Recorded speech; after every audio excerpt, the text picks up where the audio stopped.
Hey, how you doing? This is John and welcome to John's Long Box. Today I'm doing another board game video because my wife and my friend Jimmy and his wife, we just finished playing King's Dilemma. And this is the board. Okay, so King's Dilemma is an odd game. Some people don't even say it's a game. Some people say it's an activity, but it's a game. And what we do is we all have these houses. So I am this house, and you name it. I'm Iron Helm. My wife is Silver Rose. Karen is Sea Glass, and Jimmy is the ruling family. That's what he calls them. The rule. That's it. And here is a map. So it's kind of like a board game, but a role-playing game at the same time. So this is the map of our kingdom. We are Anchrist, and we are the great houses. And together we get together to elect the king. And what happens is we have this deck of dilemma cards. And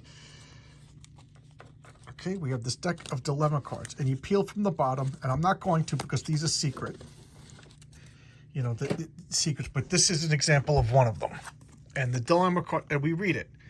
So like this: after spending months studying the uncanny designs of the sunken Solon ships, our scholars make a sensational discovery.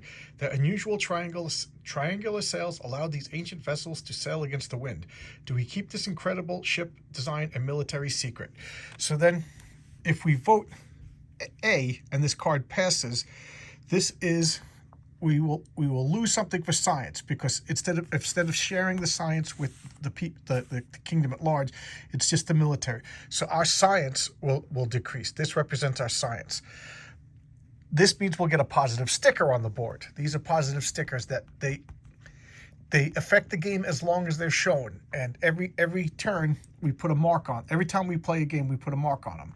And when they age out, they no longer exist, and then they could get a sticker on top of them. So it just represents like time passing. It's really cool. But if we say nay and allow the people at large to get the secret, we'll get a different positive sticker, and the health of the people will increase. So what we do is we all have these three cards, and this represents our power or influence. And we start with, you see that fist token? That's the leader. The leader is the first person to vote, and they put their tokens on and then this person votes, and then I vote, and then Jimmy votes, and the person who puts the most tokens becomes the new leader, and then it's always to the right of the leader is the last vote. So it could go round and round and round and round. This is money. You're going to need money because for various things. So what you're doing is you could like argue and persuade and try to get them to vote. You could give them money to vote your way. You know, arguing. And why do we care about the votes? Because we have these goals. So my character was greedy, and you see these tokens. This is a little representation of the board. If there's tokens in this area, so from here up, or tokens in this area, I get points. And how many points? Well, there's 1, 2, 3, 4, 5 tokens. So if there's 5 tokens in my area, I get 0. But if there's 2 tokens in the area, I get 11. So I'm trying to manipulate these tokens back and forth to get where I want based on my objective card. And remember, this tells us a clue of how it's going to go.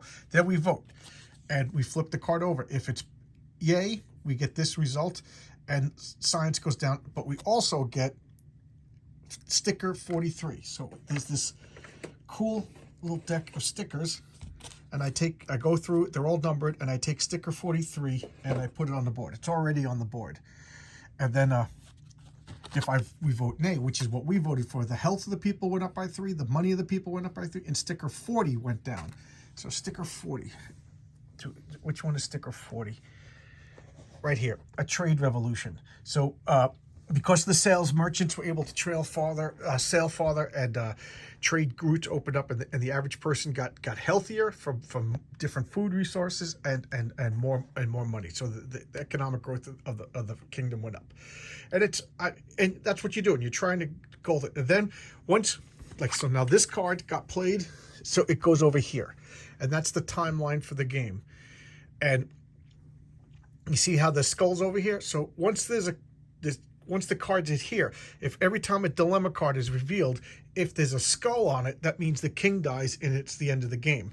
If no card comes out after 5 cards in that area, the king dies of natural old age, you know.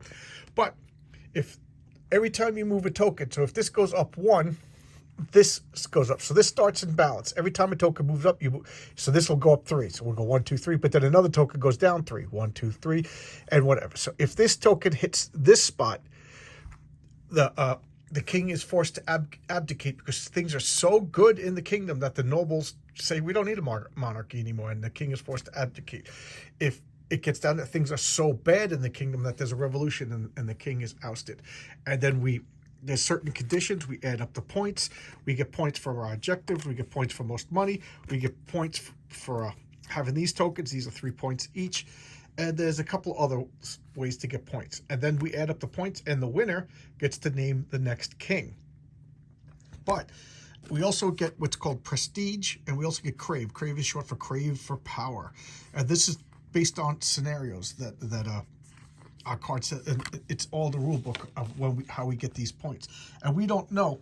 We keep playing this game. We keep playing and playing and playing until, see, here's the records of all of us. There's 6 spaces over here, and there's going to be 6 stickers. They're actually right here. So these are stickers. But look at this. So there's a bunch of different choices. There's 12 different choices. So we don't know. We put them here, and it tells us something. And when all 6 of these stickers are on the board, 6 of these 12 stickers are on the board, the game is over, and then it'll tell us who wins the overall game, the whole campaign, based on these symbols. And so we don't know how to win.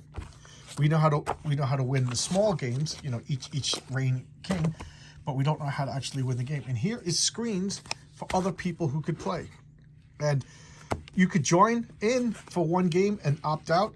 You know, it's just you're supposed to be noble families. So one family, this reign, all of a sudden acquired more power, joined the council, and then, you know, there was the line ended or whatever. So you could pop in, you could pop out, but you have to keep. So I am Ironhelm. I am this house, this shield, House Ironhelm of the Marquis of Allwed. So my people come from Allwed. Where is Allwed? Oh, it's on the back of the map. Is more yeah, we're down here. We're civilized people in the south, not like my wife's people. They're from Dulac, in the mountains. They're hillbillies, you know. So, you know, we all goof on each other as we're playing, and it's pretty cool because at the beginning of the game, like, we go out on an expedition. We send parties down into the mountains to look for the famed city of gold, and like, do we vote against it? We found some woman. She's doing these magic potions. Do we treat her as a witch, or do we treat her as a scientist? It's really cool. And there's some, it starts some debate. There's, like, you know, some adult dilemmas. So each card is a dilemma. And some of them spark debate among the people. No, we got to do this, you know, we can't do this. But also, like, do you stick with your real world morality, or are you gaming the system? You're going to use these cards, and every time you use a motivation, you check off. So I played an extremist. You know, there's different motivations. There's opulent, there's opportunist. You know, so each generation can have a different motivation, and you check it off, and then you'll get, like, some prestige points. You get some crave for power points if you fill up these. So, you know, what are you going for? What do you go? I don't know. Do I want a bunch of crave for power points? Do I want a bunch of prestige points? Maybe the motivation card that I want somebody else took, because there's an order of operations of who gets to take the card. It's a lot of fun. And on Kickstarter right now, there's the Queen's Dilemma, a sequel to this game. And supposedly the biggest criticism was there's not enough game. So what they do is they actually made it more of a board game with these dilemma cards. And I enjoy it. It's a lot of fun. So there you go. 10 minutes talking about the King's Dilemma. I really did like it. It's a lot of fun. The thing is, once you're done playing it, you can't play it again.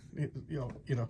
Oh, that's one last thing I need to talk about. Look at all of these envelopes of cards.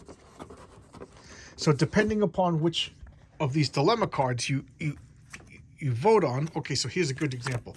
So this is just an experiment.